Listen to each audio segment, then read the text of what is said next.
ማስረጃ ላውጣለህ። በርካታ ቦታ ላይ ኢየሱስ ህፃናትን ግደሉ ብሏል። ላውጣለህ። እሺ መሐመድ ደግሞ ስንት ጦርነት ላይ ተሳትፎ የስንት ሰው ነፍስ አጥፍቷል? ያው ምን ይላል? የሰራዊት ጌታ እግዚአብሔር እንዲህ ይላል። ይሰማል ዳዊት? እየሰማሁ ነው። የሰራዊት ጌታ እግዚአብሔር እንዲህ ይላል፣ እስራኤል ከግብፅ በወጣ ጊዜ አማሌቅ በመንገድ እየተቃወመ ያደረገበትን እበቀላለሁ። አሁንም ሄደህ አማሌቅን በታ፣ ያላቸውንም ሁሉ ፈጽመህ አጥፋ፣ አትማራቸውም። ወንዱንና ሴቱን፣ ብላቴናውንና ህፃኑን፣ በሬውንና በጉን፣ ግመሉንና አህያውን ግደል አለ። ጭራሽ ምስኪኑ አህያ እንኳ አልቀረም። ህግ ሲያወጣበት እግዚአብሔር አህያን ግደሉ ብሏል። የአህያው ወንጀል ምንድን ነው? ምን አጥፍቶ ነው? ጥፋት ይኸውልህ፣ እግዚአብሔር ባይዘዌ በጣም የሚቆጣ አምላክ ነው። ጥፋት ያለባቸውን ህዝቦች እንደሚጨርስ ይሄ ግልጽ ነው። መጽሐፍ ቅዱስ ላይ ቁጡ አምላክ ነው ተብሎ ተጽፏል። እኔ ላስረዳህ ማቀውን የአህያውን ወንጀል ንገር። ምን ወንጀል ሰርቶ ነው አሁን ምስኪኑ አህያ ግደሉት ተብሎ ህግ የወጣበት? ኦኬ አሁን ለምሳሌ የጥፋት እሳት የሚባል ነገር ታውቃለህ? ፈጣሪ እግዚአብሔር ቁጣ ሲነሳ በአንድ ከተማ ላይ ሙሉ የጥፋት እሳት ያነሳል። የማጥፋት እሳት ሲነሳ እዛ ጋር ሰውን እንስሳት ቅጠል ይለያል። መቅሰፍት ስለ መቅሰፍት ታውቃለሁ። እሱ አይደለም እዚህ ቦታ ላይ እየተወራ ያለው ህግ ነው።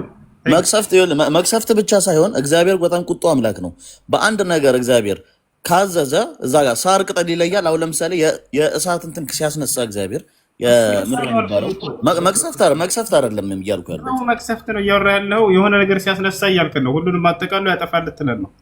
እሱ ሳይሆን ህግ ነው እያልኩኝ ያለሁት። አሁን አነጻጽረህ ስለመጣህ ነው። በራስህ ጊዜ መጽሐፍ ቅዱስ ላይ ገብቼ እንዳነጻጽር ያደረከኝ።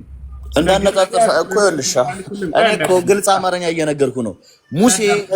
ሙሴ ህዝቡን ባህር ከፍሎ ሲያሻገር ውሃ ውስጥ የሰጠመው ሰው ብቻ ነው? እስቲ እሺ መልስልኝ። እሱ አይደለም ጥያቄ እኮ። እቺን መልስልኝ። እቺን ፓርት ብቻ መልስልኝ። ህግ ነው እያወራን ያለ ነው። እቺን ፓርት መልስልኝ። እቺን ፓርት መልስልኝ። እኔ ደግሞ ጠይቀን መልስልኝ። አዳምጠኝ። እሱን አላነሳሁም ነው እኔ እኮ ልትመልስልኝ ፈቃደኛ ያልሆንክበት ምክንያት እኔ ጠየቅኩ። ያውና አይደለም አንተ ምን አልከኝ? መጣህና አነጻጸርክልኝ እስልምናንና ክርስትና ብለህ መጣህና ግድያ ያዛል ምናምን አልከኝ። ስለ ትእዛዝ እያወራን ነው። ነቢዩ ሙሐመድ ሰለላሁ ዐለይሂ ወሰለም አደራ ህፃናትን እንዳትገሉ፣ ሴቶችን እንዳትገሉ፣ ሽማግሌን እንዳትገሉ ብለዋል። እሺ እኔ ደግሞ ሰማሁ። እኔ ደግሞ እያልኩ ያለሁት እሺ አንተ አውራና አውራለሁ። ሳወራ ግን ኢንተራፕት አታድርገኝ። እሺ ምንድን ነው ያልኩት? አሁን ድገምልኝ። ምንም ማዳመጥ አይፈልግም ነው። ሰምቻለሁ፣ እየሰማሁህ ነው። ሙስሊምና ክርስቲያን ልታነጻጽር መጣ። እዚህ ጋር ሙሐመድ እንስሳ አትግደሉ ይላል፣ ሰው አትግደሉ ይላል፣ ሕፃን ልጅ አትግደሉ ይላል። ኢየሱስ ክርስቶስ ደግሞ እንዲህ ያልክ ነው። እየሰማሁህ ነው። ኢየሱስ ክርስቶስ ደግሞ ምን አለ እዚህ ጋር? ያው ህፃናትን፣ ሽማግሌን፣ ሴትን ግደሉ ይላል። ትክክለኛው አንተ እስኪ ህሊና የትኛው ትክክለኛው የሚፈርድልህ? ለአንተ ልትወፍርድ። ኦኬ እኔ አሁን ላውራት ጨረስክ? ግደሉ ያለው ህፃናትን ማን ነው? እሺ እኮ እኔም በራሴ መንገድ ደግሞ ላስረዳ። በማውቀው መንገድ ኢንተራፕት አታድርገኝ። አየሽ መልስ። ህፃናትን ግደሉ ያለው፣ ሽማግሌን ግደሉ፣ ሴቶችን ግደሉ ያለው መጽሐፍ የትኛው ነው? የዛ ትውልድ መጥፋት ስላለበት ኢየሱስ ክርስቶስ ወይም እግዚአብሔር አዘዘ ነው። የዛ ትውልድ መጥፋት ስላለበት። ሁለተኛ ነገር ደግሞ ላልከው ነገር ምስኪኑን ምንም ማያውቀውን አህያ እንኳን ግደሉ ይላል አልክ።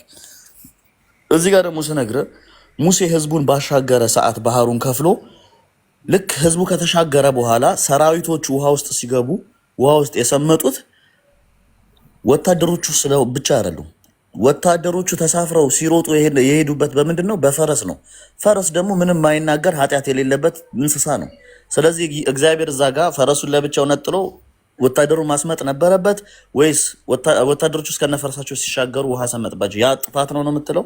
እዛ ጋም የሰራዊቶቹ ፈረሶች ሞተዋል። አልጠየቅኩም። እሱን ያላወራሁትን እያወራ ራሴ ከዛ በኋላ ጥያቄ መለስኩ። አንተ ያወራኸውን እኮ አይደለም ያወራሁት። እኔ ደግሞ ምሳሌ እየሰጠሁህ ነው። ህግ ነው እያወራን ያለ ነው ዳዊት። ህግ ላይ እዚህ እግዚአብሔር ሲያወጣ ምን አለ?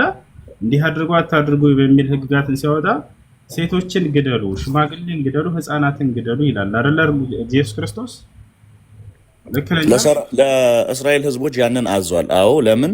በጣም ጥሩ አመሰግናለሁ። ለምን የሚለውን ደግሞ ምክንያቱም ደግሞ እየነገርኩህ ነው። ገደሉ ብላላት። እሺ ይሄ እኮ ግልጽ ነገር እኮ ነው። ይሄ ግልጽ ነገር ነው። እዛ ጋር እሺ አሁን እግዚአብሔር የእስራኤልን ሲያሳድድ የነበረው ሰራዊት ያ ሁላ ሰራዊት በአንድ ሲሞት ምን እንደሱ ጥፋት ነው? ኢየሱስ ክርስቶስ እግዚአብሔር እነሱን አዞ እነሱን ማስገደሉ አሁን ይሄ ኢየሱስ ክርስቶስ አስገደለ የሚያስብል ነገር ነው?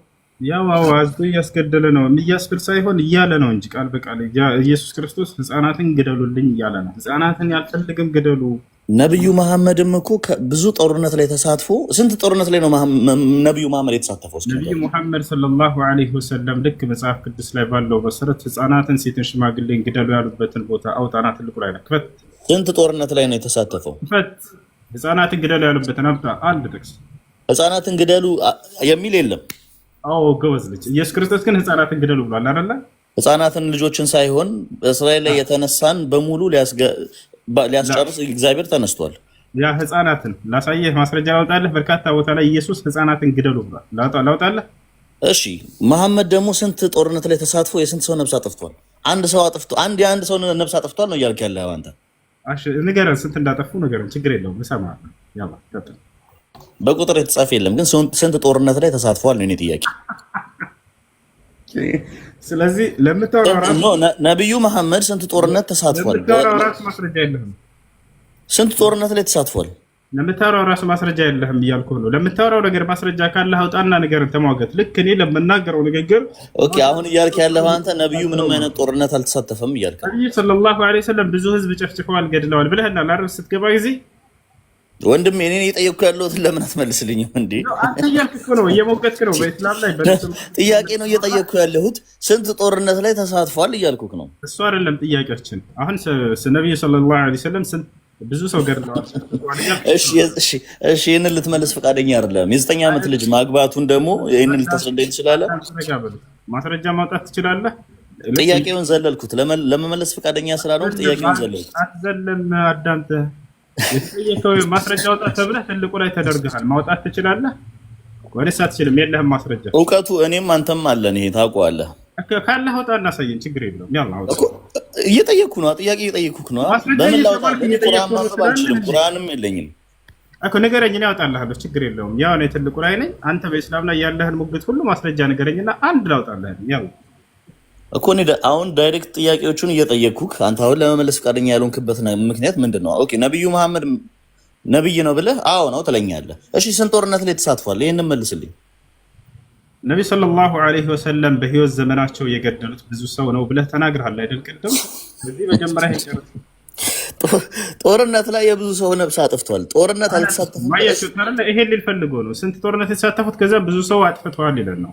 ኦኬ ጦርነት ላይ ሂዶ ነፍስ ያጠፋን የተመለሰው እያልከኝ ነው። ነብዩ ሰለላሁ ዐለይሂ ወሰለም በህይወት ዘመናቸው ስንት ሰው ገድለዋል? ንገረኝ። በቁጥር የተጻፈ የለም ግን ጦርነት ላይ በጣም ብዙ ሰው ነፍስ አጥፍቷል። በቁጥር የተጻፈ የለም ብለህ ይኸው አታውቅም። ካላውቅ አላውቅም በል ተጽፎ ነው።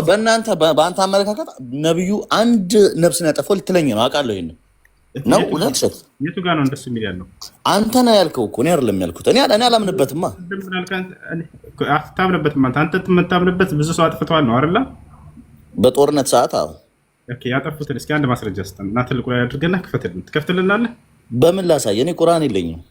እኔ አለኝ፣ ችግር የለውም። የተጻፈውም ቁርአን ላይ ነው። ጥቅሱንም ቨርሱንም የምታውቀው አንተ ነህ እንጂ ነው አይደለም።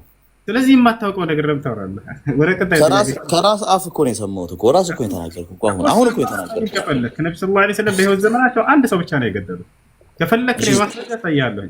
የ9 ዓመት ልጅ በትዳር ያስቀመጣትን እንዴት እንደሆነ ትነግረኛለህ? ልክ ነው ልክ አይደለም የሚለውን አስረዳኝና ይሄንን አመኘ ይሉጣል። ነብዩ ሰለላሁ ዐለይሂ ወሰለም የዛሬ 1446 ዓመት በፊት እናታችን አይሻን አግብተዋል። ኦኬ ጥሩ። በዚህ ላይ መጽሐፍ ቅዱስ ያለው አመለካከት ምንድን ነው? ዳዊት ለተተች ያነሳሳ ነገር መቼም አንተ መጽሐፍ አለህ፣ እምነትህን መሰረት አድርገህ ነው አይደለ? እግዚአብሔር ሴት ልጅን በስንት ዓመታት አግባ ብሎ አስቀምጦልህ ነው ህግ ልትተች የመጣኸው? መልስ። ይሄን ህግ እዚህ ጋር የእድሜ ህግ የትኛው መጽሐፍ ቅዱስ ላይ የተጻፈ የለም። ኦኬ ስለዚህ የመተቸትም ሞራል የለህም ማለት ነው። ስለዚህ እኔ መጥቼ እንደ ክርስትና የ3 ዓመት ህፃን ልጅ ባገባ የሚከለክለኝ አንድ ጥቅስ የለም አይደለ? ሜንታሊቲ ጭንቅላታችን፣ እግዚአብሔር ደግሞ ጭንቅላታችንን የፈጠረው እንድናገናዝብበት እንድናስተውልበትም እንደ መጽሐፍ እንደ ማስረጃ የትኛውን ቦታ ላይ መጽሐፍ ቅዱስ ላይ ለምሳሌ መጥቼ እኔ በክርስትና አንድ የ3 ዓመት ህፃን ልጅ ባገባ የሚከለክለኝ የሚያቅበኝ አንድ ጥቅስ አለ? የለም። በዚህ ዓመቷ ነችናችን ሴት ልጅ እንዳታገባ ብሎ የሚከለክለኝ አለ? የለም። ኦኬ አንድ ነገር ልንገርህ። እኔ ደግሞ ጥቅስ ነው የምፈልገው። መጽሐፍ ቅዱሳዊ ወሬ አውራ። እኔ እኮ መልሼልሃለሁ። የትኛው መጽሐፍ ቅዱስ ላይ በቁርአንም ሆነ በክርስቲያንም መጽሐፍ ቅዱስ ላይ የትኛውም ላይ ሴት ልጅ በዚህ እድሜዋ ታግባ የሚል የለም። ጎበዝ ልጅ እናመሰግናለን። እሱን ነው። ስለዚህ አንድ ሰው እድሜን መሰረት አድርጎ ሳይሆን መጠየቅ ያለበት ስለ እናታችን አይሻ ለትዳር ብቁ የሆነ ተክለ ሰውነት ነበራት ወይ የሚለው ላይ መሆን አለበት ማለት ነው። እሺ በ9 ዓመቷ ምን አይነት የትዳር ማህፀኗ እንኳን ልጅ የመሸከም አቅም አለው? እየጠየቅ ነው አይደለ? እድሜን እየጠየቅ እድሜን የሚያስቀምጥ የሆነ ጥቅስ አለ ወይ ያልኩህ ነው። የለኝም ማለት። ስለዚህ እንደ ክርስትና መጥቼ የ3 ዓመት ህፃን ልጅ ባገባ የሚከለክለኝ ጥቅስ አለ? የለም አለ። እንዴት አይኖርም? እንዴት አይኖርም? አሁን ከ3 ዓመት ህፃን ልጅ ጋር ምን አይነት የትዳር ምንድን ነው የምታደርገው? መጽሐፍ ቅዱስ ላይ ሁሉም ነገር መጠቀስ የለበትም። ጭንቅላታችን የተፈጠረው አይምራችን የተፈጠረው እኮ እንድታገናዘብ። ቆይሽ አንድ ነገር ልጠይቅህ። አንድ ነገር ልጠይቅህ። አላህ ሲፈጥርህ ጥያቄ ልጠይቅህ። አላህ ሲፈጥርህ አንተን ጭንቅላትህን እንድታገናዝብ እንድትሰራበት አድርጎ ነው የፈጠረው። ሁሉንም ነገር እኮ መጻፍ የለበትም ነው። እውነት ውሸት? ለጭንቅላት አይደለም። ዳዊት አዳምጥ። እሺ አንድ የኔን ጥያቄ መልስልኛ። እሺ ዳይሬክት ጥያቄ የመለስኩልህ ነው። ሲምፕል አንሰር ብቻ ጀስት አንሰር ነው። የእምነት መጽሐፍህን መሰረት አድርገህ አውራ። መጽሐፍን መሰረት እያደረኩኝ ነው የማወራ። እንዳይምሮ እናውራ፣ ችግር የለውም። ከመጽሐፍ ዓለም ከሃይማኖት ዓለም እንውጣና ስለፈለግከው አውራኝ። እኔ እየጠየኩህን ግን ብትመልስልኝ ደስ ይለኛል እኮ። ልመልስልህ። አንዲት ሴት ልጅ ተክለ ሰውነቷ ሰውነቷ ለትዳር ብቁ ከሆነ ገብቶሃል አይደለ? የዛኔ የእድሜ ገደብ የሚገድበው ነገር አይደለም። ምናልባት ሴት ልጅቱ የ9 ዓመት ልጅ ሆና ተክለ ሰውነቷ ለትዳር ብቁ የሆነች ከሆነች ገብቶሃል አይደለ? የ9 ዓመት ልጅ ሆና አሁን ስላለው ትውልድ አይደለም እያወራን ያለ ነው። የዛሬ 1446 ዓመት በፊት ነው። ገብቶሃል አይደለ? በዛን ጊዜ የነበሩ ሰዎችና በአሁን ጊዜ የነበሩ ሰዎች እኩል አይደለም። ይሄን ኢስላም ያስተምራል። ማስረጃ ልዩነታቸው የ9 ዓመት ልጅ ይህን ያክል ልዩነት ከፈጠረ እስቲ ልዩነቱን ልነግረኝ ትችላለህ? አዳምጥ። እንደ እስልምና አስተምህሮ የሰው ልጅን አፈጣጠር ከመጀመሪያው ጀምሮ የነበረው ተክለ ሰውነት ይገልጻል።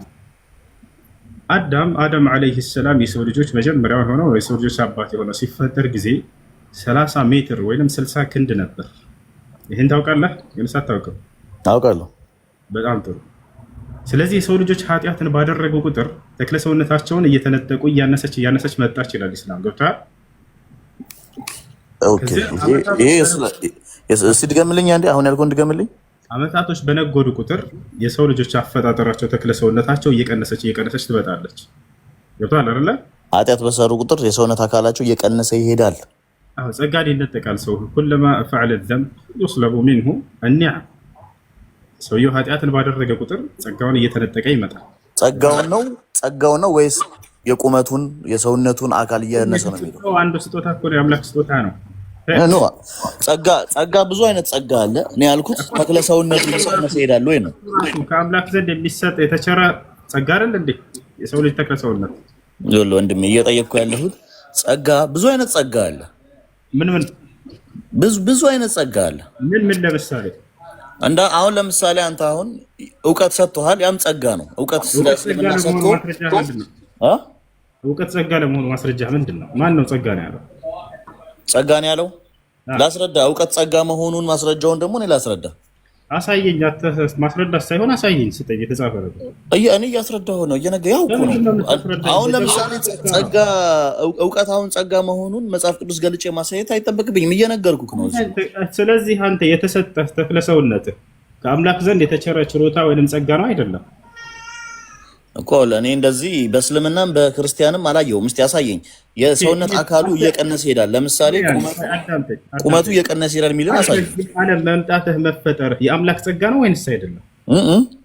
እዚህ ዓለም መምጣትህ መፈጠርህ የአምላክ ጸጋ ነው አይደለም? የአምላክ ጸጋ ነው። በጣም ጥሩ። አንተ እጅ መኖርህ፣ እግር መኖርህ፣ ጥሩ ተክለ ሰውነት መኖርህ ይህ ከአምላክ ዘንድ የተቸረህ ጸጋ ነው አይደለም? እውነት ነው፣ ጸጋ ነው። ይሄ ነው እያልኩኝ ያለሁት። በዚህ ሁኔታ ነበር የሰው ልጅ የተፈጠረው። ከዚያ በኋላ የሰው ልጅ እየቀነሰ ይሄዳል ያልከው፣ የሰውነት አካሉ እየቀነሰ ይሄዳል ነው ያልከኝ። ያ ማለት አንድ አይን የነበረው አንድ አይኑ ይጠፋል፣ አንድ ጆሮ የነበረው ይቀነስ፣ እንደዛ ነው አይደለም? እያጠረ ይሄዳል ነው ያልከኝ። ኦኬ፣ ቁመቱ ነው እያጠረ የሚሄደው? አዎ፣ እያጠረች ትሄዳለች። ቁመቱ እያነሰ ይሄዳል ተክለ ሰውነቱ። ስለዚህ አደም ሲፈጠር ስንት ሜትር ነበር? 30 ሜትር ወይንም 60 ክንድ ነበረ። ገብቶሃል አይደለ? አመታቶች በነጎዱ ቁጥር የሰው ልጆች ተክለ ሰውነት እየቀነሰ ይሄዳል። ስለዚህ የዛሬ 1446 ዓመት በፊት የነበረ ትውልድና ዛሬ ላይ ያለ ትውልድ እኩል አይደለም የሚለውን ከዚህ ከሐዲስ እንረዳለን። ገብቶሃል? ያ ነው። ስለዚህ እናታችን አይሻን ከምን አንጻር ነው የምናያት ከተባለ በተገለጸው ማንነቷ ማንበብ ነው እዛ ሄደን ያለብን ሐዲስ ላይ ምን አይነት ሴት ነበረች የሚለውን ስናይ ጊዜ ለምሳሌ እናታችን አይሻ ከምታደርጋቸው ድርጊት ልንገርህና ዛሬ ላይ ከሚገኙ 9 ዓመት ህፃናት ልጆች ጋር አወዳድራቸው። ምክንያቱም አንተ አመቱን ያየኸው እንጂ ማንነቷን ሄደህ አላነበብክም። እናታችን አይሻ ለምሳሌ 2020 ምናምን ሐዲሶችን ሸምድዳ በጭንቅላቷ ይዛለች። ገብቶሃል አይደለ? በዛሬ ላይ የሚገኝ 9 ዓመት ህፃን ልጅ 2000 ምናምን ሐዲሶችን በጭንቅላቷ ሸምድዳ ያዘች ልታገኝ ትችላለህ እዚህ ዓለም ላይ? መልስ ይገኛል። ለምን አይኖርም? ፈጣሪ የእሷን ጭንቅላት ባርኮ ስለሰጣት ይሆናል 2000 ምናምን ሐዲሶችን መያዝ የቻለችው እንጂ የተለየ ፍጥረት ሆነ አይደለም። ወላሂ አይን ያየ ክህደት የ9 ዓመት ልጅ 2000 ሐዲስ የሸመደደች አይደለም አንድ የሸመደደች በአካባቢ ካለ ይዘህልና በቃ እኔ እኮ አሁን እያልኩ ያለሁት ምንድን ነው? አንደኛ እሱ ነው። ፈጣሪ የእሷን ጭንቅላት በእውቀት ባርኮ ከሰጣት እንኳን 2000 አይደለም 10,000 መያዝ ትችላለች። ባርኮ ስለመስጠት አይደለም። በዚህ ዘመን ታገኛለህ ወይ እንደው ለህሊና ለራሳችሁ ጭንቅላት ካላችሁ ማለት ነው። የ9 ዓመት ህፃን ልጅ በዚህ ጊዜ ከ2000 ምናምን ሐዲሶች በላይ ሸምድዳ የምትይዝ ትኖራለች? በፍጹም አትኖርም። ይህ የምንተማመንበት ነገር ነው። ሁለተኛ የጦር ሜዳ መምራት ትችላለች የ9 ዓመት ልጅ? የጦር ሜዳ መምራት ትችላለች የ9 ዓመት ልጅ? ጦር ሜዳ ላይ እንደዚህ ሰራዊት በተሰለፈበት ቦታ ላይ መሪ ሆና መምራት ትችላለች? አትችልም። ትችላለች። እንትኑ ትምህርቱ ከተሰጣት ትችላለች። ለምን አትችልም? የ9 ዓመት ህፃን ልጅ አካባቢ ያለች የ9 ዓመት ህፃን ልጅ ጦር ሜዳ መምራት ትችላለች? ወታደሮች ጋር ተሰልፋ በደንብ ትችላለች። ተመልከታቸው። ወላሂ እኔ እንዴት እንደምትችል ልነግርህ ነው። ይኸውልህ አይደለም እሷን ዩኒክ ለማድረግ አትሞክር። እንዴት እንደምትችል ልንገርህ። አንድ ጦር ሜዳ ለመምራት 1 ዓመት የ2 ዓመት ትምህርት ይበቃዋል። በ8 ዓመቷ በ9 ዓመት በ8 ዓመቷ ቢያስተምሯት ምንም መምራት ትችላለች። ስለ ትምህርቱ አይደለም ጥያቄ።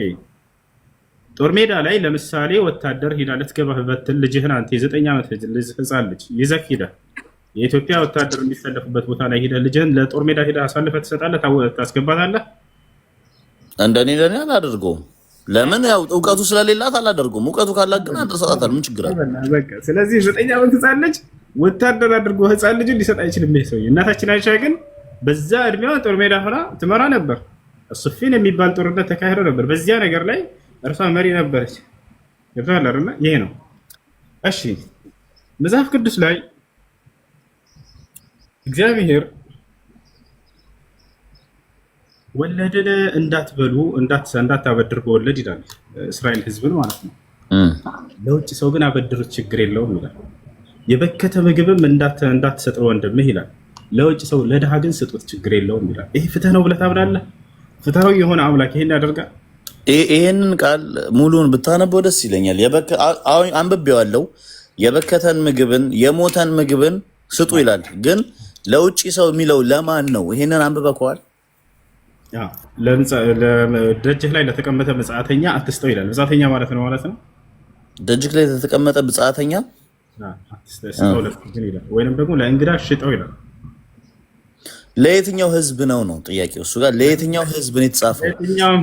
ቃሉን በደንብ ብታነብልኝ ደስ ይለኛል። እኔ በቃል ይሁን አሁን እዚህ ቦታ ላይ የእስራኤልን ህዝብ ምን አለው? አንተ ቅዱስ ህዝብ ነህና የበከተ ምግብ እንዳትበሉ እናንተ ይላል።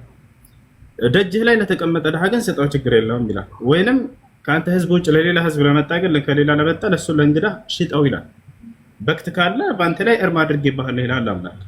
ለሌላ ለድሃ ግን ስጠው ችግር የለውም ውጭ ላይ ለተቀመጠ ድሃ ይላል። እንዲሁም ደግሞ መሸጥም ትችላላችሁ ይላል። ይሄ እንዴት ነው? እንደኛ እንደ እስልምና ለምሳሌ ይሄንን በክት ሆነ አይደለ? ለራስህም ሆነ ለሌሎችም ክፉን ነገር ለራስህ የምትጠላው ለሌሎች መጥላት አለብህ ብሎ ያስተምራል ኢስላም። አላህ በቁርአን ላይ ምን ይላል? ሑሪመት ዐለይኩሙል መይታ ይላል። በክት በእናንተ ላይ እርም ተደረገ ይላል። እርም ካደረገ በእኛ ላይ አይ ለሌሎች ስጡት ችግር የለውም የሚል አምላክ አይደለም።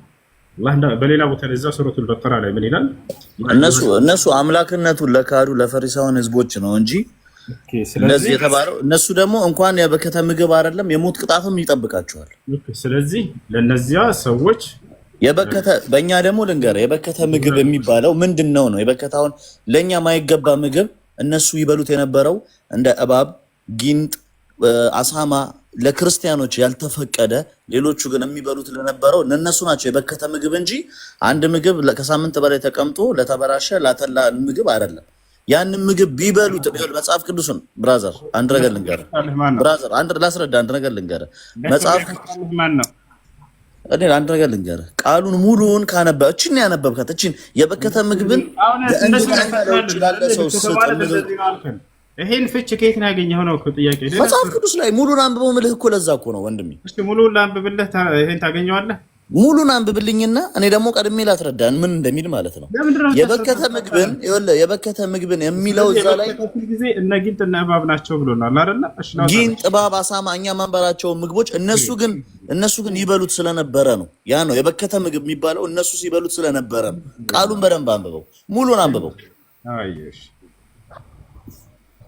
ላይ ትንሽዬ ቨርስ አውጥቶ እንደዚህ መናገሩ አብሽር በቃ ያ እሺ አንብበል ያው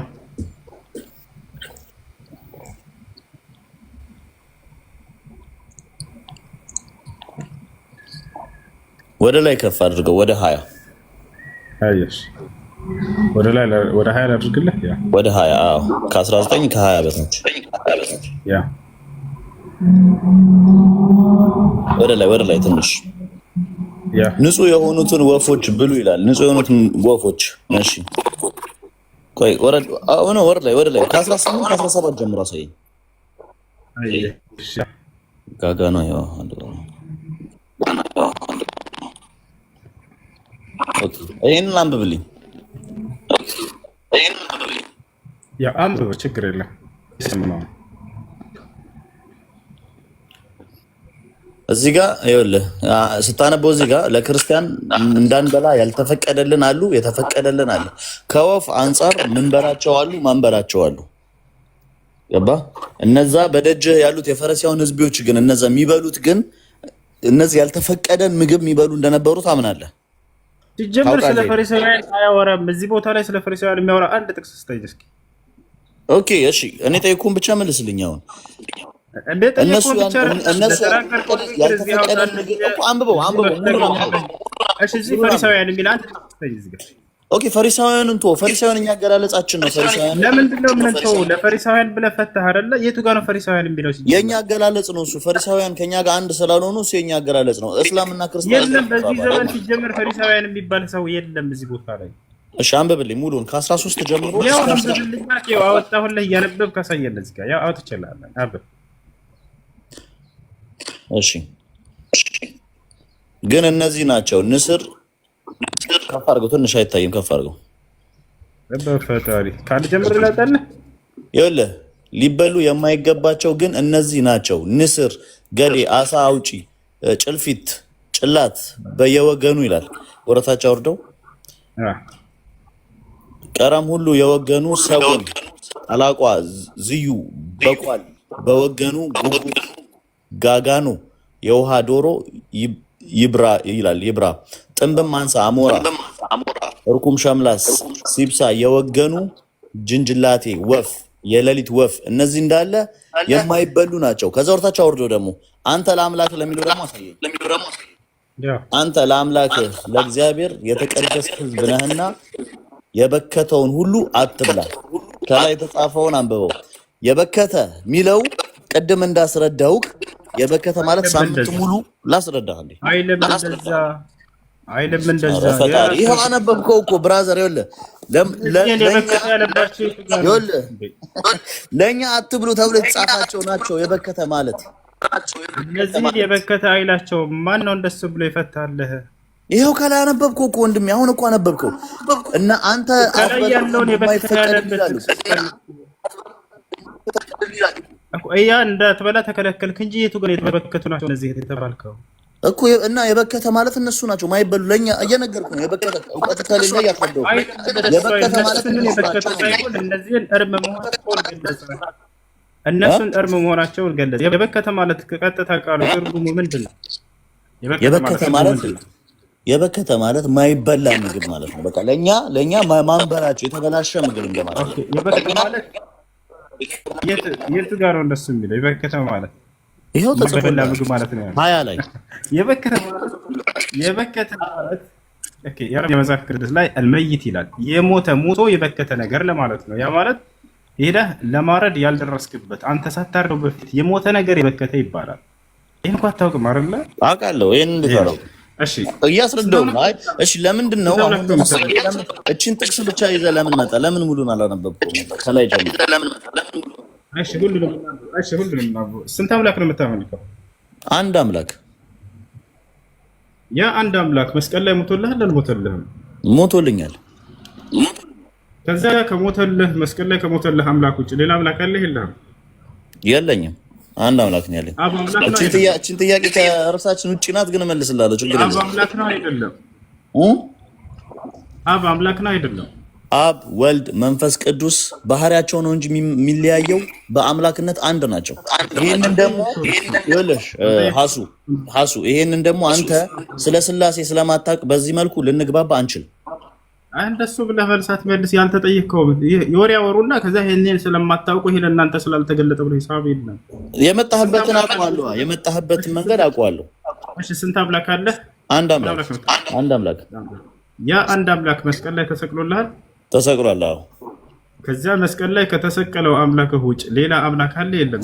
የለኝም። አብ ተሰቅሏል አልተሰቀለም? አብ ወልድ መንፈስ ቅዱስ ባህሪ ናቸው እንጂ አንድ አምላክ ናቸው እያልኩ ነው። አብ ተሰቅሏል አልተሰቀለም? አብ ለብቻው አንድ አምላክ አይደለም ብራዘር። አብ ባህሪ ነው።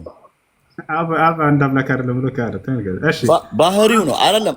አብ የሚባል አምላክ ብቻውን የለም እያልኩ አልጠየቅኩም። ተሰቅሏል አልተሰቀለም ነው ያልኩት እኮ። እየመለስኩልህ እኮ ነው። አብ የሚባል አንድ ብቻውን የቻለ ራሱን የቻለ አምላክ የለም እያልኩ ነው። እሺ ይሁን። እሺ ተሰቅሏል አልተሰቀለም ነው ጥያቄው። ማን አብ የሚባል አንድ ራሱን የቻለ አምላክ የለም እያልኩ ነው። ስለዚህ አልተሰቀለም። አብ የሚባል አብ አልተሰቀለም ማለት ነው። ይኸውልህ እኔ እያስረዳሁ ለምንድን ነው ጥያቄዎቹን ወደ ሌላ የምታዞራቸው? እየነገርኩት ነው። ያልጠየቅኩህን እያወራህ እኮ ነው። አብ ተሰቅሏል አልተሰቀለም ግልጽ ጥያቄ እኮ ነው። መልሴ አልገባህም ወይስ አውቀህ ነው? በደንብ ነው የገባኝ። አብ ተሰቅሏል። የኔ መልስ ምንድን ነው? ከገባህ አብ ተሰቅሏል አልተሰቀለም ጥያቄውን መለስ። አብ የሚባል ራሱን የቻለ ብቻውን አምላክ የለም። አብ ወልድ መንፈስ ቅዱስ አንድ አምላክ ናቸው ነው የምልህ። ኦኬ ጥያቄ ቀጥል። አብ ተሰቅሏል አልተሰቀለም? አብ ኢየሱስ ክርስቶስ አንድ አምላክ ስለሆነ ተሰቅሏል። እሺ አብ ወልድ መንፈስ ቅዱስ አንድ አምላክ ናቸው የሚል አለ መጽሐፍ ቅዱስ ላይ። አንተ እንደምትመጣው ላይ ሄድልህ ችግር የለም። ልትወስ አለ አብ መንፈስ ቅዱስ አንድ አምላክ ናቸው የሚል አለ። የቱ ጋር? ስለ ስላሴ አንብብ። እኔ በእርግጥ ጥቅሶቹን በቃሌ አላውቃቸውም። እዚህ ጋር ልልህ አልችልም። የለም ወላሂ ላዚም የለም ነው አለ። ለምን የሌለውን እኮ እኔ አንድ ነገር ላስረዳ። ይኸውልህ አብ ወልድ መንፈስ ቅዱስ ወልድ ማለት መወለድ ነው። ኢየሱስ ክርስቶስ ውልደት ነው። መንፈስ ቅዱስ ደግሞ በመንፈስ የሚመራ ነው። አብ ደግሞ ከአምላካችን አጠገብ ያለ ነው። ስለዚህ አብ ወልድ መንፈስ ቅዱስ ባህሪ ናቸው እንጂ አብ ከአምላካችን አጠገብ ያለ ነው ያልከው አሁን በአብ ቀኝ ትሆናለህ ማለት እኔ ምን አብ ወልድ መንፈስ ቅዱስ የሚባሉት አንተ ሶስት አድርገህ አትነጣጥላቸው። አንድ አምላክ ናቸው። በባህሪ ነው የሚለያዩት። በመንፈስ በወልድ እና በአብ ማለት ነው። ግን አብ ወልድ መንፈስ ቅዱስ አንድ አምላክ ናቸው የሚል የለም። እሺ መጽሐፍ ቅዱስ ላይ ይሄንን ተማር ወይና ሄዳ ጠይቃቸው ቄሶችን። የለም ነው የሚሉ ግን በግዴታ ታምናለህ? ኖ እንደዛ የሚል የለም። በግዴታ ታምናለህ የሚል እኛ ጋር እምነት የለም። ሁሉንም አንድ ጋር ፈቅደህ ነው። ምን የሚሰራ ከኦሪት ዘፍጥረት እስከ ራዕይ ድረስ አሁን ያልከውን ቃል አብ ወልድ መንፈስ ቅዱስ አንድ አምላክ ናቸው የሚል ጥቅስ አለ ወይ በላቸው። ከዛ መልሱን ይዘህ ትመጣለህ። እሺ ስለ ስላሴዎች የምታውቀው ነገር አለ? አሁን የጠየቅኩህን ጥያቄ የተናገርከውን እጠይቃለሁ። ችግር የለውም እጠይቃለሁ። እኔ ጠይቁ መልስልኝ። አንድ አምላክ ናቸው የሚል ጥቅስ ካለ መጽሐፍ ቅዱስ ላይ አሳየን እንዳልኩህ። እኔ ጥቅስ ሁሉንም አላውቅም አልከኝ። እሺ እጠይቃለሁ። ችግር የለውም። እዚህ ጋር እኮ ተማመን ሂድና ጠይቅ አልከኝ፣ እጠይቃለሁ አልኩህ። እኔ የጠየቅኩህ ጥያቄ ደግሞ ስለ ስላሴዎች የምታውቀውን ነገር አስረዳኝ። አንተ የምታውቁ ከሆነ ካላውክ ደግሞ አለመከራከር። መጽሐፍ ቅዱስ ኦኬ፣ በጣም ጥሩ። እሺ ምንም መጽሐፍ ቅዱስ ላይ የሌለ ትምህርት ነው። ያው ይሄን ነው የማውቀው ስለ ስላሴ። ስለዚህ ቃሉን አታውቀውም ማለት ነው። አብ ወልድ መንፈስ ቅዱስ አለ በእኛ ጋር የለም፣ መጽሐፉ ላይ የለም። ካለ አሳየን እያልኩ ነው። ችግር የለም። ስለ ስላሴዎች ትምህርት አልተማርክም ማለት ነው። የለም እንጂ መጽሐፉ ላይ የሌለ ትምህርት ነው እያልኩ እኮ ነው። እሱን ነው እኔ የማውቀው ከመጽሐፍ ቅዱስ ስለ ስላሴ የሌለ ትምህርት ነው አለ መጽሐፍ ቅዱስ ላይ አለ። እኔ ቀጠሮ ትይዝልኛለህ? እስከነ ጥቅሱ ይዤ ልምጣ? ችግር የለውም። በፈለግከው ቀን ቅጠርኝ፣ ባልከው ቀን እስከነ ጥቅሱ እስከነ መጽሐፍ ቅዱሱ ካሜራዬን ከፍቼ አሳይሃለሁ። ምንም ቀጠሮ ያስፈልጋል። አንተ ደስ ባለህ ጊዜ ይዘህና እንደው ስለ ስላሴ ትምህርት ካለ መጽሐፍ ቅዱስ ላይ ይዘህና አንተ ስላሴ የሚለው ቃል ራሱ ሽታ ነው ተገኘ አመጣልሃለሁ፣ ችግር የለውም አመጣልሃለሁ። ኤኒ ታይም ዛሬ ማታም ላይቭ ላይ የምትገባ ከሆነ አምጥቼ እስከነ ቃሉ አሳይሃለሁ። እንትን ሪኩዌስት ልካለሁ፣ ተቀበለኝ፣ ገብቼ አሳይሃለሁ። ችግር የለም። ኢየሱስ ክርስቶስ አምላክ እንዳለው መጽሐፍ ቅዱስ ይናገራል። አምላክ አለ የለም? ኢየሱስ ክርስቶስ ራሱ አምላክ ነው። ወደ አምላካችሁ አድርጋለሁ ይላል። አምላክ የሚለው ማንን ነው? ሰው የሰውን ስጋ ለብሶ ወደ ምድር ስለመጣ የሰውን ባህሪ ይዞ ስለመጣ እንደዛ ብሏል። እውነት ነው። ምን ሆኖ ስለመጣ ሳይሆን ጥያቄ ማንን ነው አምላኬ የሚለው ማንን ነው? እየነገርኩ ነው። የሰውን ባህሪ ተላብሶ የሰውን ስጋ ተላብሶ የሰውን ደም ይዞ ስለመጣ ወደ አምላኬ እመለሳለሁ እያለ ነበረ። ለምን ነው አምላኬ የሚለው ማንን ነው? እሺ የመጣበትን ሁኔታ ተረዳሁ። እሺ አልኩ። ማንን ነው አምላኬ የሚለው ማንን? ማን ነው አምላኬ የሚለው? እኔ እኮ እየነገርኩ ነው። የሰውን ስጋ ለብሶ እስከመጣ ድረስ እንደ ሰውኛ ወደ አምላኬ እመለሳለሁ፣ ወደ እግዚአብሔር እመለሳለሁ፣ ወደ አምላካችሁ ጩሁ ብሏል። ያ ደግሞ ያለበት ምክንያት በመንፈስ አይደለም የመጣው፣ ስጋ ለብሶ የሰውን ስጋ የሰውን ደም ይዞ ነው የመጣው። እሺ በስጋው ማንን ነው እንደዛ እያለ ያለው? ራሱን ነው እያለ ያለው አምላክ የሚለው ወይንስ ሌላ አካል ነው? ራሱን አምላኩን ራሱን ነው እንጂ እንደዛ እያለ ያለው። ለምን የሰውን ስጋ ለብሶ ስለመጣ እያልኩክ ነው። ለምንድን ነው የሰውን ስጋ ለብሶ የመጣው? እሺ ራሱን አምላክ እያለ ያለው ራሱን አምላክ እያለ ያለው ኢየሱስ ክርስቶስ። አዎ የሰውን ስጋና ደም ራሱን ይዞ ስለመጣ እንደዛ ብሏል። ሙለር ከላይ ያለ ክርስቲያን ሙለር ሰላም ነው።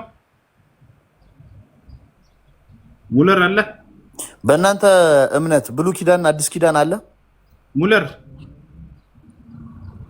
በእናንተ እምነት ብሉይ ኪዳን አዲስ ኪዳን አለ? በእስልምና እምነት በእኛ እምነት ተውራትና እንጂል አለ። ያ ማለት ደግሞ ብሉይ ኪዳንና አዲስ ኪዳን ነው ማለት ነው? አይደለም።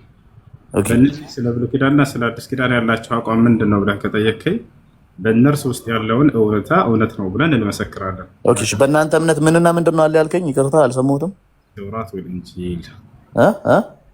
ተውራትና እንጂል።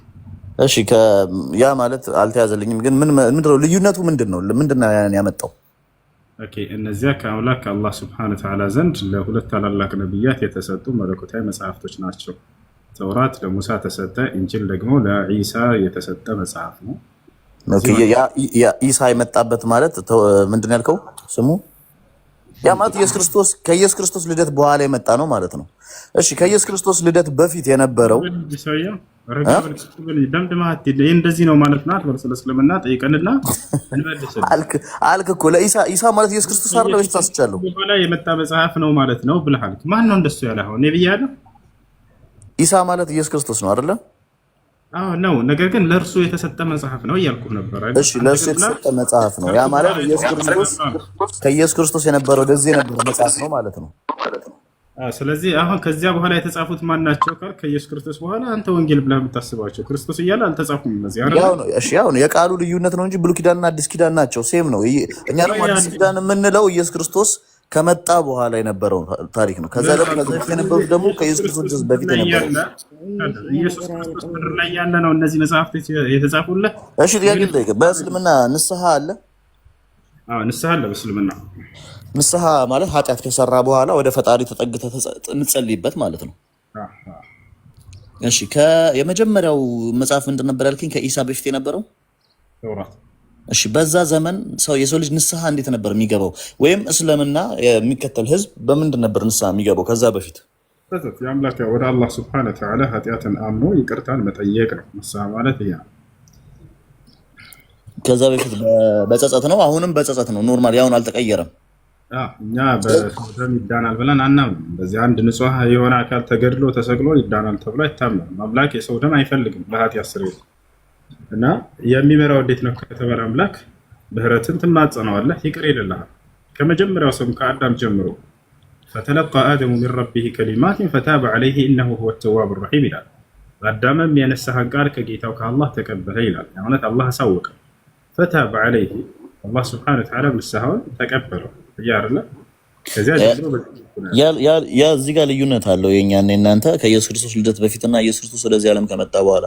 የሁለተኛው ጥያቄ የመጨረሻ ጥያቄ የሚሆነው ደግሞ የሰው ልጅ ሲወለድ በእናንተ እምነት የሰው ልጅ ሲወለድ እጅግ በጣም ያለቅሳሉ፣ ሲሞት ደግሞ አይለቀስም። ያን ልዩነቱን ልነግርህ ትችላለህ? ለምንድን ነው ከሰው ሁሉ አፈጣጠር ለየት ያለው የእናንተ? የትኛውም ጊዜ በደስታ ጊዜ መጽሐፍ ቅዱስ ላይ በደስታ ጊዜ ተደሰት ነው የሚለው። የትኛውም ጊዜ ሰው ሲወለድ እሱ ይቅርና ኢየሱስ ክርስቶስ እንኳን ሲወለድ በደስታ ነው የተቀበሉት እንጂ በሐዘን ተቀበሉት የሚል የተጻፈ የለም። በጊፍት ነው የተቀበሉት። ገብቶሃል? ሰው ሲወለድ ታለቅሳላችሁ ነው። በእናንተ እምነት ሰው ሲወለድ በጣም ይለቀሳል። ሰው ሲሞት ብዙ አይለቀስም፣ ብዙ ሐዘን የለም። ለምን ንገረኝ፣ አስረዳኝ። የለም ይሄን የሚያዝ የለም በቁርአንም በሐዲስም ላይ አለ እንዴ? ምን ሆነሃል? እዚህ ሙስሊም ሀገር ላይ የምንኖር ዱባይ የሚኖሩ የትም ሀገር ላይ የሚኖሩ የእነን እኮ ግልጽ ነው፣ ማንም ያውቀዋል እኮ። ሲወለድ ያለቅሳሉ ሙስሊሞች። ሊካድ ነው? የለም ሰው ሲወለድ የሚያለቅስ ሙስሊም ነው። ኧረ ወንድሜ እኔ ምንም አላጨስኩም።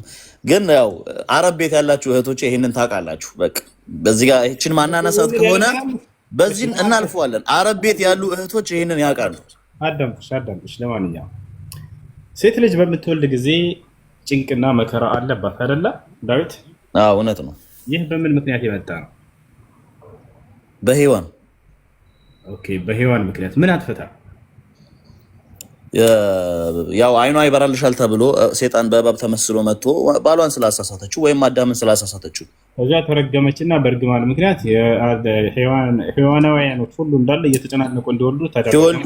ሔዋኖች ሲወልዱ በምጥና በስቃይ እንዲወልዱ፣ ወንድ ልጅ ደግሞ በላቡ ጥሮ ግሮ እንዲበላ ተፈረደበት። በጣም ጥሩ። ያን እርግማን ለማስነሳት ኢየሱስ ክርስቶስ መጥቶ በመስቀል ላይ ተሰቅሎ እርግማኑን ወስዶ ያንን ከእርግማን ዋጃቸው አይደል?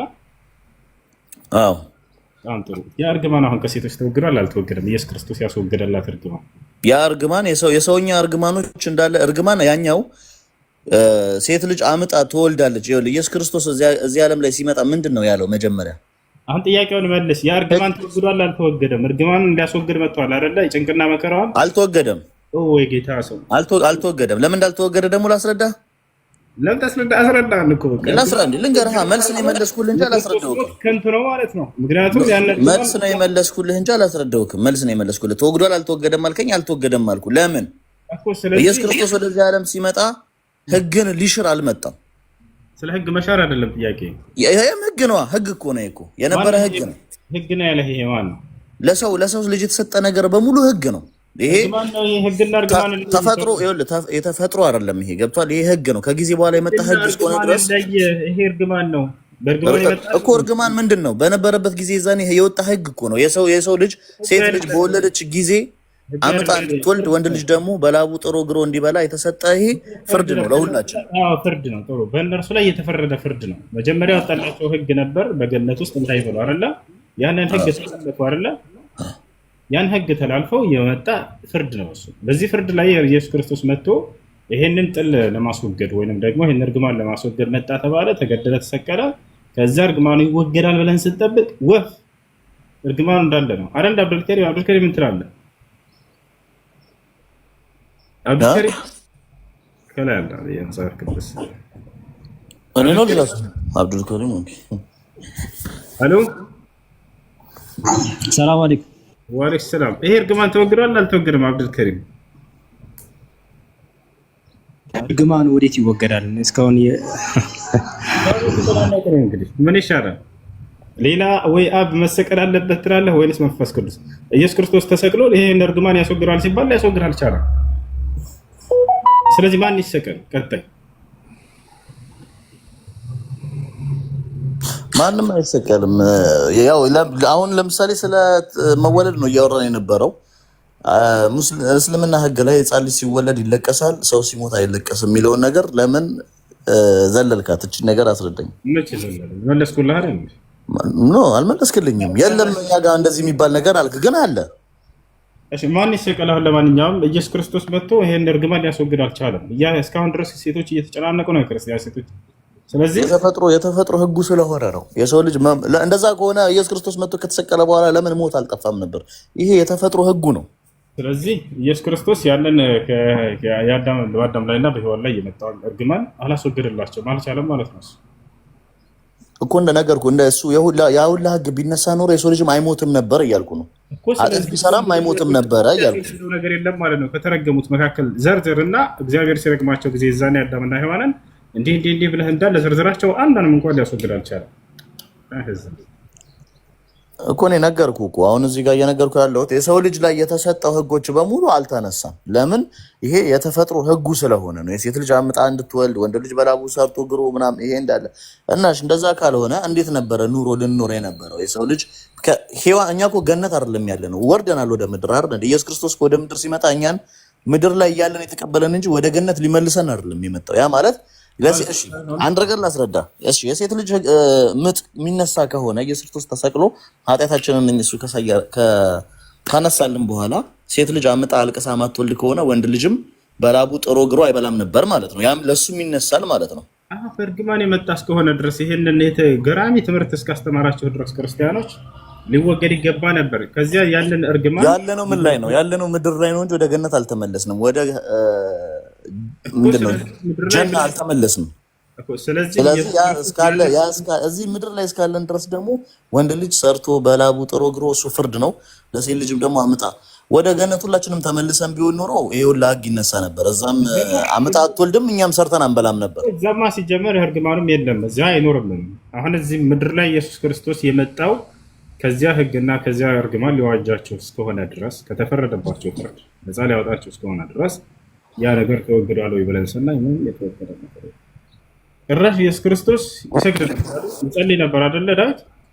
ኢየሱስ ክርስቶስ እሱን እኮ አስረድቻለሁ። የሰውን ስጋ የሰውን ደም ለብሶ እስከመጣ ድረስ የሰውን በሙሉ ያደርግ ነበር። ይተኛል እንደ ሰው ልጅ። ወደ ማን ነበር ሲጸልይ የነበረው? ወደ አምላኩ ወደ አብ ወደ እግዚአብሔር ነው ሲጸልይ የነበረው። ወደ አምላኩ የሰውን ስጋ ለብሶ መጥቶ ነበር። እንደ ሰው ልጅ ብትቆርጠው ይደማል፣ ብትወጋው እንደ ሰው ልጅ ይደማል፣ ሲሰቀል እንዳየኸው። ስለዚህ ወደ አምላኩ ስትል አምላክ አለው ማለት ነው። አምላክ ኢየሱስ ክርስቶስ አይደለ? የሰውን ስጋ ለብሶ እስከመጣ ድረስ አምላክ አለው። አዎ ጌታ ሰው ዘመንህ ይባረክ። አሜን። አምላክ ምንም ማለት ልትረዳው ስለ ስላሴ ስላልተማርክ ስለ አብ ወልድ መንፈስ ቅዱስ ስላልተማርክ ድረስ ይሄ ነገር ሊገባ አይችልም። እኔ ስለገባኝ ነው። አምላካችሁ አምላክ አለው ክርስቲያኖች የሰውን ስጋ ደም ለብሶ እስከመጣ ድረስ ይጸልይ ነበረ፣ እንደ ሰው ልጅ ይተኛ ነበር፣ ይነሳ ነበር። አምላክ ኢየሱስ ክርስቶስ አምላኩን በጣም ይፈራው ነበር አይደለ? በጣም ይፈራው ነበረ የሚለውን አሳየኝ። ማንም ሰው አምላኩ እንደሚፈራ ይፈራዋል። ለሰው የሰውን ስጋና ደም ለብሶ ስለመጣ ለአምላኩ ይገዛል አይደል? አምላክ እያስረዳው እኮ ነው ብራዘር። የሰውን ስጋና ደም ለብሶ ነው የመጣው። በዛ ሰዓት የሰውን ባህሪ ነው የሚያንጸባርቀው እንጂ የአምላክነትን ባህሪ የሚያንጸባርቅ ቢሆን ኖሮ ባልተሰቀለ ባልሞተ ነበረ። የአምላክን ባህሪ ቢያሳይ ኖሮ ባልተሰቀለ ባልሞተ። እሺ አምላክ ነገ የትንሣኤ ቀን ከሰዎች ጋር ገነት ይገባል አይገባም? ኢየሱስ ክርስቶስ እንደ ማንኛውም ሰው ገነት ይገባል አይገባም? ከሞት ተነስቶ ወረዲ በእኛ ተነስቷል። በእናንተ ይመስለኛል አልተነሳም ነው የምትሉት። ቆይ ገነት ይገባል አይገባም? ኢየሱስ ክርስቶስ ተነስቷል። ገነት ይገባል አይገባም ሳይሆን አሁን ራሱ ያለው ገነት ነው። አምላክ ነው። አሁን ያለው ገነት ነው፣ አምላክ ነው። ምንድነው አላልኩም? አሁን ያለው የት ነው? ገነት ነው ወይንስ ከእግዚአብሔር ቀኝ ነው ያለው? አሁን አምላካችን ያለው ገነት ነው ሳይሆን ገነት ለኛ የተዘጋጀልን ስንሞት ክርስቲያኖች የምንገባበት ቤት ነው እንጂ እሱ አይገባም። ሀገራችን ነው። ገባ አይደለ? እኮ አሁን እኮ አንተ እያልክ ያለው ምንድነው? የዓለም ፍጻሜ የውመል ቂያማ የምትለው ላይ ኢየሱስ ክርስቶስ ከኛ እኩል ተነስቶ ገነት ይገባል ነው የምትለው? ገነት ነው ያለው ወይንስ ሴት ነው ያለው? ቅድም ስጠይቅህ ገነት ነው ያለው አልከኝ። መጽሐፉ ደግሞ የሚለው ከእግዚአብሔር ቀኝ እንዳለ ነው የሚናገረው። ከእግዚአብሔር ቀኝ አምላካችን የትም ቦታ ገነት ነው ያለው ብለህ አንድ ቦታ ልትሰጠው አትችልም። አምላካችን የትም ቦታ አለ። ገሃነም ውስጥ አለ ብለህ ገሃነም ውስጥ ምን ያደርጋል? ስለዚህ በቦታ የተገደበ ነው። ገሃነም ውስጥ ከሌለ ማለት ነው። ገሃነም ስፍራው የሰይጣን ነው እንጂ የአምላክ መገለጫ ቦታ አይደለም። አምላክ የሌለበት ቦታ አለ ማለት ነው አይደል? ገሃነም የአምላክ ቦታ አይደለም። ገሃነም የሰይጣን ቦታ ነው። ይሄንን ለይተህ ማወቅ መቻል አለብህ ወንድም። እሺ ስለዚህ የሌለበት ቦታ የተሰጠው ገሃነም ሲኦል የተሰጠው ለሰይጣን ነው እንጂ ለአምላክ አይደለም። ይሄንን እንኳን ለይተህ ጥሩ። እሺ ስለዚህ አምላክ የሌለበት ቦታ አለ ማለት ነው አይደል? አምላክ የሌለበት ቦታ የለም። አሁን ሲኦል ከገሃነም ውጭ የትም ቦታ አምላካችን አለ። ስለዚህ ገሃነም ውስጥ የለም። እሺ ሽንት ቤት ውስጥ አለ የለም አምላክ? ፕሊዝ በእንደዚህ አይነት መንገድ ባንወራረድ መልካም ነው። ግን አምላክ የትም ቦታ አለ። ሽንት ቤት ምንድን ነው? ሽንት ቤት የወረደ ቦታ በጣም እንትን አይደል? ሽንት ቤት ምንድን ነው? ስለዚህ በዚህ ቦታ ላይ የለም ካልከኝ አምላክ የሌለበት ቦታ አለ። ስለዚህ የተገደበ ነው ማለት ነው። አምላክ አይደል? አምላክ የሌለበት ቦታ የለም። አምላክ ሁሉም ቦታ አለ። በጠራሁት ሰዓት ይሰማኛል። የትም ቦታ አለ። ሽንት ቤት ውስጥ አለ። የትም ቦታ አለ። አሜን። የጌታ ሰው ክርስቲያኖች አምላክ ሽንት ቤት ውስጥ አለ። ኦኬ፣ አምላክህ ከአንተ ጋር ሳሎን ይቀመጥና ሽንት ቤት ሲሄድ ሳሎን ይጠብቅሃል። እንደዛ ልትለኝ ነው? ሽንት ቤት አለው የምትለው? ቦታዎችን እጠቅስልሃለሁ። እዛ ቦታ አሁን ለምሳሌ አንተ እስልምና እምነት ተከታይ ነህ፣ ጥሩ አስተሳሰብ አለ። ግን አምላክ ሽንት ቤት እንደዚህ ምናምን ብለህ ባታስብ መልካም ነው። ማለት እንደዚህ ወረድ ንግግር አናገር። አምላክ የትም ቦታ አለ። ከአንተ ጋር የትም ቦታ ጥሎ ካሄድም የትም ቦታ አንድ ልንገርህ አምላክ ሽንት ቤት አለ አይባልም፣ ነውር ነው። ብዙ ጊዜ ክርስቲያኖች ምን ያደርጋሉ? ልክ እንደ የማያውቁ ልጆች ያስገቡና ምን ያደርጋሉ? አላህ አንተ ጋር የለም። አሁን አላህ የለም ብለህ ታስባለህ ወይስ እሱ ቦታው ላይ ነው አንተ ቦታ ላይ ነው ብለህ የምታስበው? መልሰህ አዳምጥ፣ ልንገርህ። ይሄን ያህል ያነሳሁበት ምክንያት ልጆች ለምን መሰላችሁ? እንዲህ አይነት ጥያቄ ያነሱና እሺ ጥያቄ እዛ ጋር እየተፈላሰፉ ይጠይቋቸዋል። ያስገቡና አይታችሁ ከሆነ እዚያ አዋቂ ያስመስላሉ ለራሳቸው። ልክ ከዛ የሚጠይቀው ልጅ ነው ማለት እኔ እንደዛ አስቤ አይደለም። ተታለ አይደለ? አይ አይባልም። እኔ በእንደዚህ አይነት መንገድ ብልህ ብዙ ወንድምና እህቶች ይቆጣሉ። አምላክ የተረገረ የተቀመጠ ነገር አለ። ያንን አምኖ መቀበል ነው። የአምላክ ስለ አምላክ ስናምን ስላላየን እሱን አምላክን ገብተዋል አይደለ? ነብያት በነገሩን ልክ አምነን መቀበል ነው ያለብን። ገብተዋል አይደለ? እንደዛ ነው እያልኩ ያለው። አሁን አላህ Subhanahu Wa Ta'ala የት ነው? ከአርሽ በላይ ነው። ገብተዋል አይደለ? በእውቀቱና በእይታው ግን ሁሉን ቦታ ያካበበ ነው። ከእርሱ የሚሰወር ቅንጣት ነገር የለም። አላሁ ፊሰማ ወዕልሙሁ ፊ ኩሊ መካን ወላ የኽፋ ዐለይሂ ሸይኡን ሚን አምሪኩም። ቴንኪው መጣህልኝ። እኔ ያልኩትን ያልከው ደግሞ እየሰሙት ነው። አብሽር አስበን። አላህ ከፍጥረት ዓለም ሁሉ በላይ ነው። ነገር ግን በእውቀቱና በእይታው ሁሉን ቦታ ያካበበ ነው። ከእርሱ የሚደበቅ ቅንጣት ነገር እንኳን የለም ብለን ነው።